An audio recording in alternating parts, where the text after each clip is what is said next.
বাংলাদেশের রাজনীতির মঞ্চে বৃহস্পতিবার রাতটা ছিল টানটান উত্তেজনায় ভরা। মগবাজারে আলো ঝলমলে কনফারেন্স রুমে যখন ক্যামেরার ফ্ল্যাশ ঝলকাচ্ছে, তখন পর্দার আড়ালে ঘটে গেছে এক ঐতিহাসিক পট পরিবর্তন।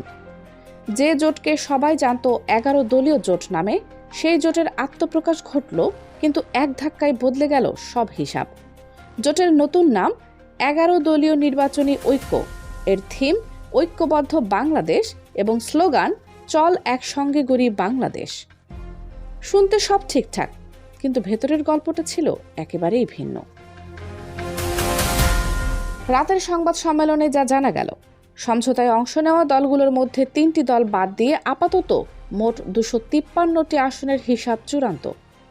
আসন বণ্টনের চিত্রটা এমন: জামায়াতে ইসলামী 179টি আসন, এনসিপি 30টি আসন, বাংলাদেশ খেলাফত মজলিস 20টি আসন, খেলাফত মজলিস 10টি আসন, এলডিপি 2টি আসন, জমিয়তে নিজামিয়া ইসলাম 2টি আসন, এবি পার্টি 3টি আসন।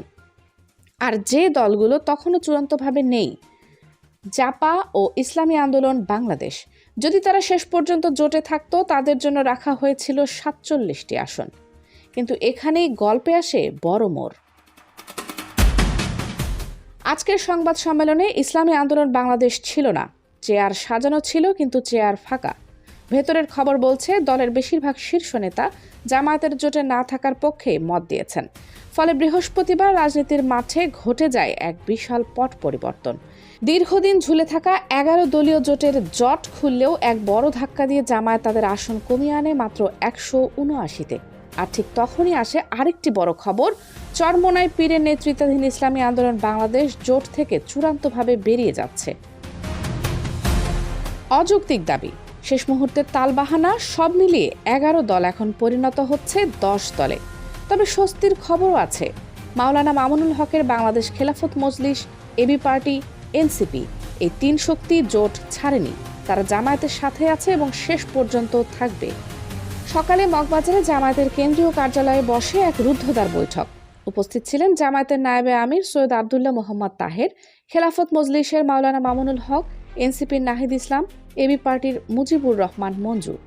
ঘণ্টার পর ঘণ্টা আলোচনা শেষে রাতে আসে সংবাদ সম্মেলন।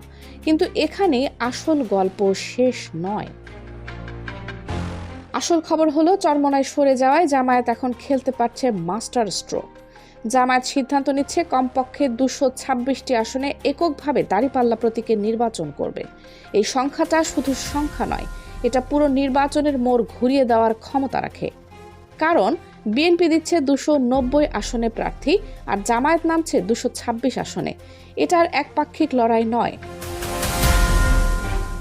ইনসাইড নিউজ বলছে, শুরুতে চরমোনাই চেয়েছিল 100 আসন এবং প্রধানমন্ত্রিত্ব, পরে নামলো 70-এ, শেষ পর্যন্ত 60-এর নিচে নামতে রাজি হয়নি। কিন্তু বাস্তবতা ছিল ভিন্ন। জামায়াত সর্বোচ্চ 40 থেকে 45টি আসন দিতে চেয়েছিল। শেষ পর্যন্ত সেটি দাঁড়ায় 47-এ। কারণ জামায়াত জানে চরমোনাইয়ের ভোট ব্যাংক 1.5% থেকে 3%, এর বেশি নয়। এত কম ভোট শক্তির জন্য নিজেদের নিশ্চিত আসন ছাড়ার প্রশ্নই ওঠে না। রাতের সংবাদ সম্মেলনে বলা হয় বহুমাত্রিক আলোচনা চলছে, কিন্তু বাস্তবতা একটাই: জোটের দরজা চরমোনাইয়ের জন্য বন্ধ। তারা চেয়েছিল জামায়াতের ঘাড়ে চড়ে সংসদে যেতে, কিন্তু জামায়াত সেই সুযোগ আর দিচ্ছে না। তবে কৌশলে জোট ভাঙার দায় নিজের কাঁধে নেয়নি জামায়াত, চরমোনাইকেই সিদ্ধান্তটা নিতে দিয়েছে। ইনসাইড নিউজ আরও বলছে, জামায়াত এই ত্যাগ ভুলে যাবে না। ভবিষ্যৎ রাষ্ট্র সংস্কার হলে, উচ্চকক্ষ বা আপার হাউস গঠিত হলে রাশেদ প্রধানকে এমপি মনোনয়ন দেওয়া হতে পারে। ত্যাগ করলে যে ফল পাওয়া যায়, এটাই তার প্রমাণ। এখন চিত্রটা পরিষ্কার: জামায়াত 226 আসন, বিএনপি 290 আসন, প্রায় প্রতিটি কেন্দ্রে ধানের শীষ বনাম দাঁড়িপাল্লা। চরমোনাই থাকলে জামায়াতকে 47টি আসন আগেই হারাতে হতো। এখন সেই 47 আসনেই নিজস্ব শক্তিশালী প্রার্থী নামাচ্ছে তারা। জামায়াতের নিজস্ব ভোট ব্যাংক 35% এবং এনসিপির তরুণ ভোট 7%, খেলাফত মজলিসের কওমি সমর্থন, সব মিলিয়ে জয়ের সম্ভাবনা বহুগুণ। এক কথায় 15 জানুয়ারি বাংলাদেশের রাজনীতির মোড় ঘুরিয়ে দিল।